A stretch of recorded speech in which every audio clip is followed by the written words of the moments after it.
Hello and welcome to Filled with His Love. On one of my recent plane rides, I sat next to a Delta agent who was going on vacation to Tahiti.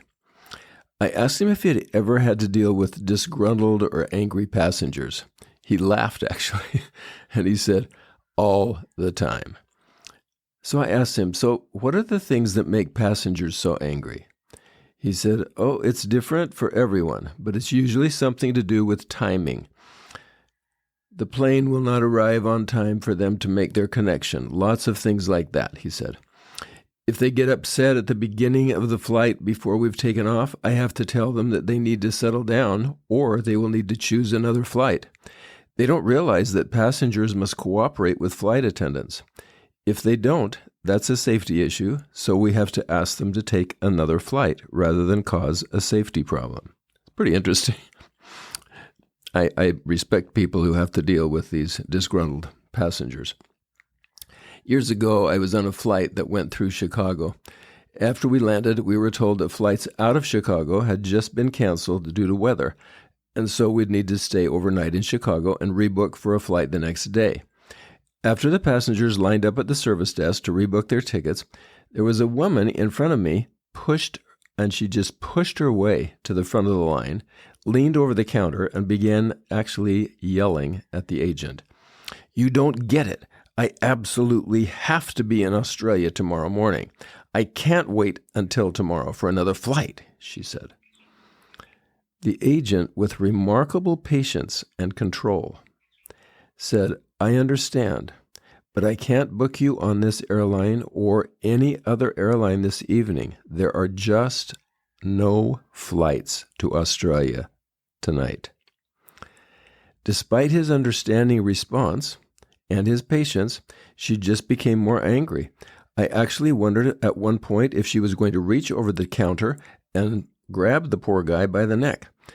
But he just kept explaining, trying to settle her down, and his patience finally won out. She finally agreed to rebook for the next day. When anger takes over, the person becomes irrational. She was kind of irrational. Simple explanations, no matter how clear or controlled they might be, don't work very well. The person just needs to cool down. In the case of the passenger wanting to go to Australia, I wanted to contact the airline and recommend the agent for some kind of award. He never snapped back. Really, he was so impressive. Never lost his cool. Just pure patience and understanding. We live in an on-demand world. Our mission in Tahiti has helped reduce our expectations for getting things when we want them. There's no Amazon here, no deliveries like that. Island life depends on boats, and boats don't deliver overnight like Amazon's. Actually, sometimes they don't come at all.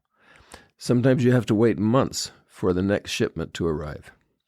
Passengers who get angry and start arguing with flight attendants like that are often angry because they feel entitled to get what they want when they want it. They like this on-demand world. I want to be there when I want to be there, and you've got to get me there because I paid a ticket. But no one, including the airline, can control the weather or equipment malfunctions. They happen, and delays or cancellations are unavoidable. I was talking with my sister not long ago, and she told me about a conversation between her 12-year-old grandson and his mother. So this 12-year-old is my grandnephew. The mother asked her son how things were going at school. To understand the gravity of his response, I need to explain that the 12-year-old had been living in the Philippines for several years and was now back in Utah.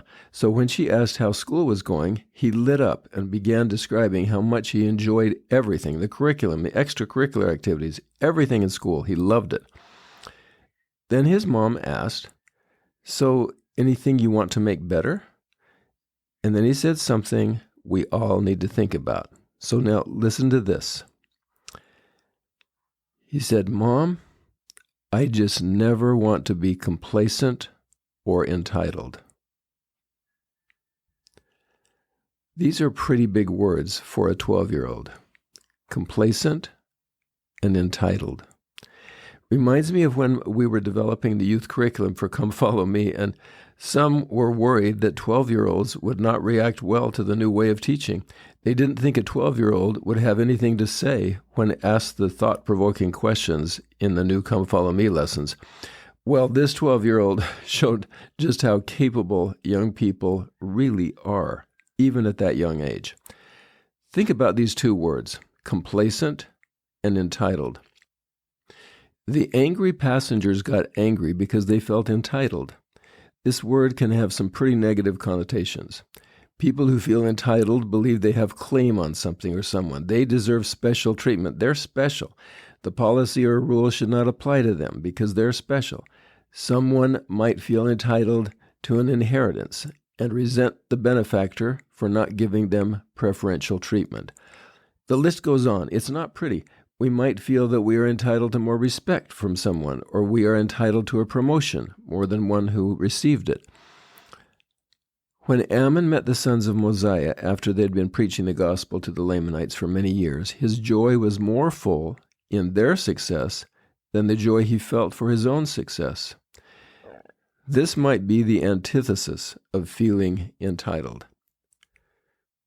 Now, what about the word complacent? This is another profound word. Complacency is a cognitive trap. Once you feel comfortable, your brain signals no need to act. Even if conditions are changing, in relationships, complacency can mean taking people for granted, failing to invest or grow. Husbands and wives can even become complacent with their marriage relationship. This happens when they take each other for granted, when they feel no need to nurture the relationship, to continually strengthen it. Complacency keeps us from acting. All is well in Zion, we say. No need to improve. This is the exact opposite of daily repentance. It's kind of another word for laziness. We're just so complacent, just lazy, we don't want to change. And President Nelson has warned us against being lazy. He even used that word a couple of times in talks. And in a positive sense, he said, remember, the Lord loves effort. I believe my grandnephew's response to his mother's question could help us all. Young people have so much to teach us if we will just sit back and listen, or sit back and observe. Their lessons to us don't always need to come in words. Sometimes their lessons come in actions. These examples are coming to my mind because I'm writing this podcast while I'm on an airplane. But when our daughter Lisa was 12 years old, we were on our way back from D.C. When our kids were young, I had to go to D.C. regularly to review research proposals for the Department of Education. So I decided to spend the stipend they gave me on a ticket for one of our children each time I went. On the way home from D.C., the pilot notified us that we would not be able to land in Chicago because of bad weather, but instead would be landing in Indianapolis. Two men seated in front of Lisa and me immediately began complaining. They started to badmouth the airline, criticize the service, etc. Lisa, on the other hand, was quite excited. Hey, Dad, I'll get to go to another city. I'll get to see another city. This is great. And look, they're passing out more drinks and snacks. Just as she said that, the men in front of us said, hey, wait a minute.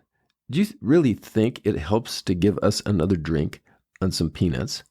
And the complaints continued on and on. They felt that they had the right to get to their destination on schedule, and nothing was going to make them feel better. Lisa's response that day made me want to be more like a 12-year-old than a middle-aged man. So just like my grandnephew, I want to be careful not to be complacent or feel entitled.